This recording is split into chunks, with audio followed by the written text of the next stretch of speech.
બનાસકાંઠા અને ખેડા બેઠક પર કોંગ્રેસના ઉમેદવારોએ ભાજપ ઉપર ગંભીર આરોપ લગાવ્યા।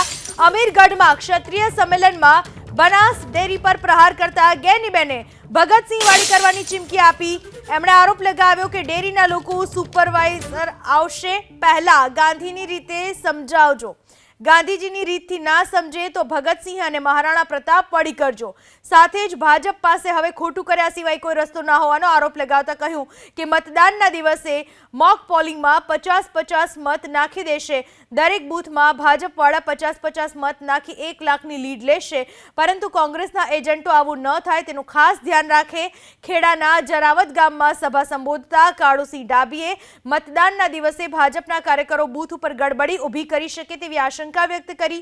કોંગ્રેસના કાર્યકરોને સવારે 5:30 કલાકે બૂથ પર પહોંચવા આહવાન કર્યું।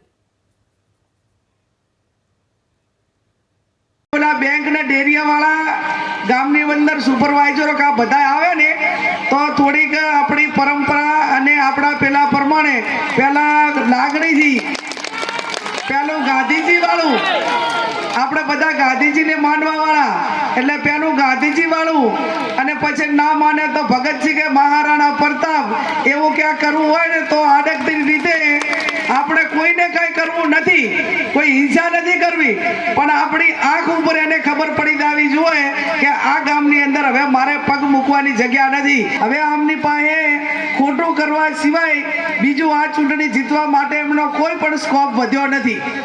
5:30 વાગે 6 વાગે જે મોકપોલ થાય એ મોકપોલ ની અંદર 100 કે 50 બટન એ ભારતીય જનતા પાર્ટીના ના દબાઈ દે એની જવાબદારી આપ સૌની છે।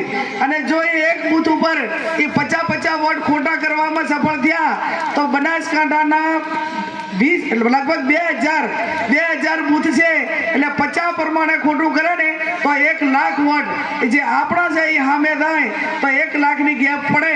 અને આ પ્રમાણે થોડી જવાબદારી બૂથ એજન્ટોને કડકાઈ રીતે આપવા માટેની આપ સૌની થાય છે। આપણો જે બૂથના સભ્યો છે આપણે 3 પસંદગી કરીએ બૂથના સભ્યોની, જે બૂથ એજન્ટો કરો 3ની પસંદગી કરી। એટલે આ ભાજપ ગડબડ કરવા વાળી પાર્ટી છે, એટલે હવારે આપણો 5:30 વાગે બૂથનો એજન્ટ જે હોય એ પહોંચી જાય।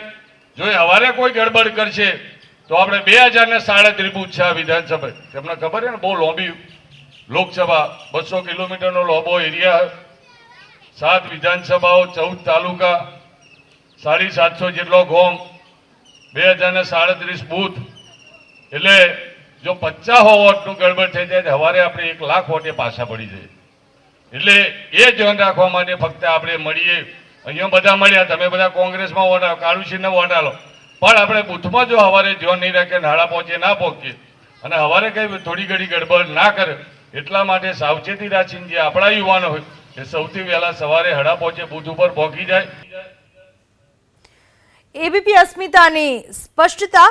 કાળુસિંહ ડાભીએ આ આરોપ લગાવ્યો હતો, ભરતસિંહ ડાભીએ નહીં, કાળુસિંહ ડાભીએ આશંકા વ્યક્ત કરી હતી મતદાનમાં ભાજપ ગડબડી કરી શકે, ઈવીએમમાં ગડબડી થઈ શકે એવી આશંકા ભરતસિંહ ડાભીએ નહીં પરંતુ કાળુસિંહ ડાભીએ વ્યક્ત કરી હતી। આ વિશે વધુ વાત કરવા આપણી સાથે બીજેપી નેતા યજ્ઞેશભાઈ દવે જોડાઈ ચૂક્યા છે।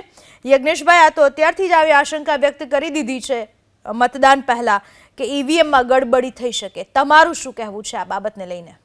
ઈવીએમ બાબતે વિરોધ ઉઠાવવાનો અધિકાર માત્ર ને માત્ર કોંગ્રેસનો છે, પણ એ અધિકાર એમનો એટલા માટે છે કે એ હાર્યા પછી એ લોકો કાયમ ઈવીએમ પર ટીકડું ફોડતા હોય છે। અત્યારે પહેલેથી ટીકડું ફોડવા માટે એનો મતલબ એ છે કે ગુજરાતમાં 26માંથી 1 સીટો નિર્વિવાદ જીતી ગયા, બાકી 2 સીટના ઉમેદવારો પોતે હાથ કબૂલ કરી લીધી, એટલે અત્યારથી ઈવીએમ પર ટીકડા ફોડવાની શરૂઆત। અને મારે એમ કેવું કે ઈવીએમની શરૂઆત કોંગ્રેસે કરાવડાવી। બીજું કે 2014માં પણ ઈવીએમ હતા જ, સરકાર એમની જ હતી, તો ઈવીએમમાં ગડબડી ક્યાં નથી? બીજું કે કર્ણાટકની અંદર પણ કોંગ્રેસની સરકાર આવી છે અને કર્ણાટકમાં ભારતીય જનતા પાર્ટીની સરકાર હતી, તો ઈવીએમ ની ગડબડી કરી હોત તો કોંગ્રેસની સરકાર કેવી રીતે આવત?